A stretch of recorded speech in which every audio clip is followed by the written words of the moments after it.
Till now we've been following trends. अभी तक हम सिर्फ कुछ नीतियों को का अनुसरण कर रहे थे, That's not enough. पर ये काफी नहीं है। Now is the time to be the trend makers. पर अभी ये समय है कि हम एक नया नीति को बनाएं। A trend maker who will bring glory to God's name. एक ऐसा नीति बनाने वाला जो परमेश्वर के नाम की महिमा के लिए हो। I'm going to get your attention to 3 people in the Bible. मैं आपका इस बाइबल में 3 लोगों के बारे में आपसे परिचय कराऊंगा। First of all, I want all you to turn your attention to 2 Samuel. सबसे पहले निकालिए दूसरा शमूएल Chapter 14, verse 25. 14 का 25। As the time doesn't permit, I will tell you what's written there. मैं आज समय नहीं है इसलिए मैं सिर्फ आपको स्टोरी बताऊंगा, उसका क्या कहानी है उसमें। I say there was a man called Absalom who was praised about his handsome physique and the one who was blameless from the top of his head to the toe of his toe. इसमें हम देखते हैं अबशालोम के बारे में जो जिसमें Bible में लिखा हुआ है कि वो बहुत सुंदर था और बिल्कुल निष्कलंक था अपने सर से लेकर पैर तक।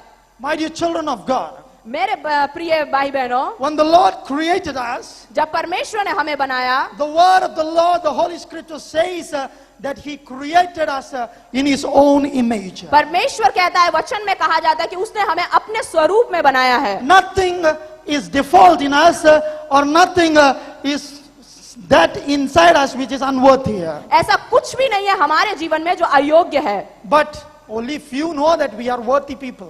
पर कुछ लोग ही जानते हैं कि हम योग्य मनुष्य हैं। If we are created in the image of God, अगर हम परमेश्वर के स्वरूप में बने हैं, that means we are the children of God and we are worth more than what we think about ourselves. तो हम परमेश्वर के बच्चे हैं और हम बहुत ज्यादा योग्य हैं जितना हम अपने आप के बारे में समझते हैं। Today I know that many of you have a desire to be in the kingdom of God. मैं जानता हूँ आज कि आप लोगों को बहुत लोगों को इच्छा है कि आप परमेश्वर के राज्य में रहे। Talking about Absalom, हम अगर अबशालोम के बारे में बात करेंगे, Absalom was a man who was fallen into sin because of his anger.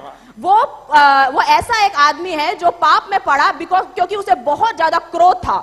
He was fallen into sin, but because his father had love for him, he allowed him to come back to the kingdom. वो पाप में पड़ा पर उसके पापा को उससे इतना प्रेम था कि उसे वापस से राज्य में लेकर आया। But when they describe about him, पर जब उसने इसके बारे में वर्णन किया, they say that he was the most handsomest person in the whole Israel. ऐसा कहा जाता है कि वो इस्राएल में सबसे ज्यादा खूबसूरत आदमी था। From the head to the toe, there was no blame or default in him. उसके सर से लेकर पैर तक उसमें कोई भी कलंक नहीं था, बिल्कुल निष्कलंक आदमी था। That means he was a great man.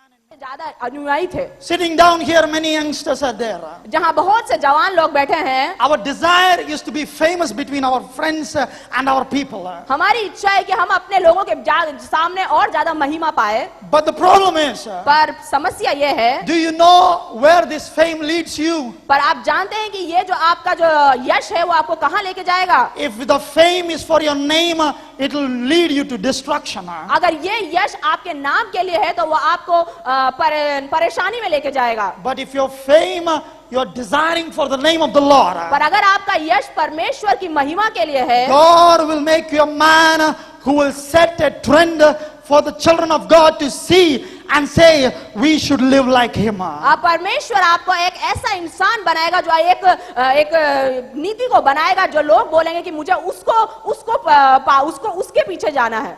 But if you see the 15th chapter of the same scripture, पर अगर आप 2 शमूएल का 15 देखेंगे, you can see Absalom standing at the gate of the kingdom. हम देखते हैं कि अबशालोम उसका जो राज्य है उसके गेट में खड़ा हुआ है। He is trying to please people.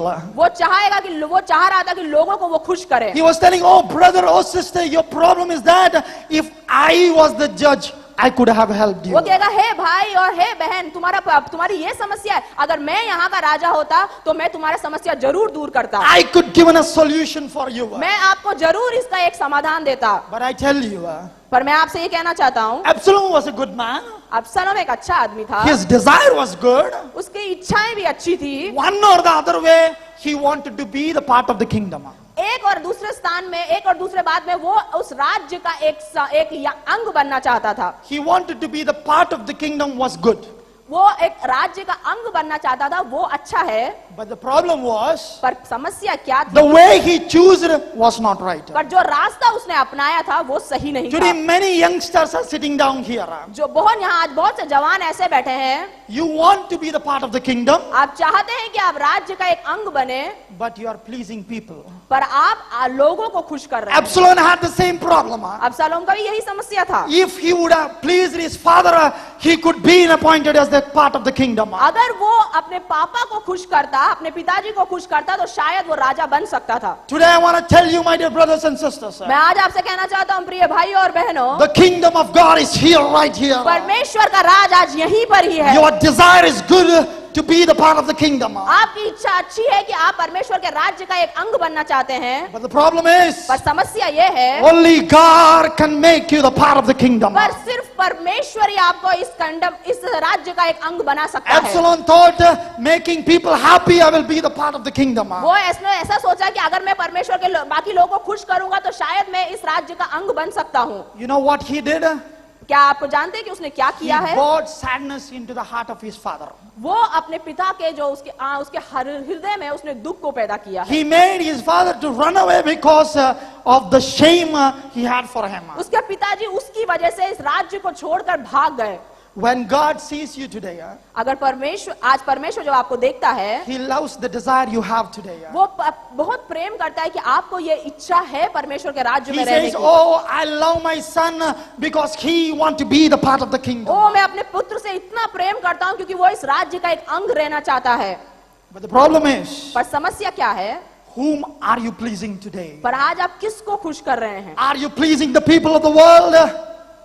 Then you will never be the part of the kingdom. अगर आप इस संसार के लोगों को खुश कर रहे हैं तो आप इस राज्य के अंग कभी नहीं बन सकते। If you please the Father, पर अगर आप अपने पिताजी को खुश करेंगे, because the word of the Lord says, क्योंकि परमेश्वर का वचन ऐसा कहता है, if anyone wants to come to the Father, he can come only to the Son, Jesus Christ. अगर कोई अपने पिता के पास जाना चाहता है तो वो सिर्फ पुत्र के द्वारा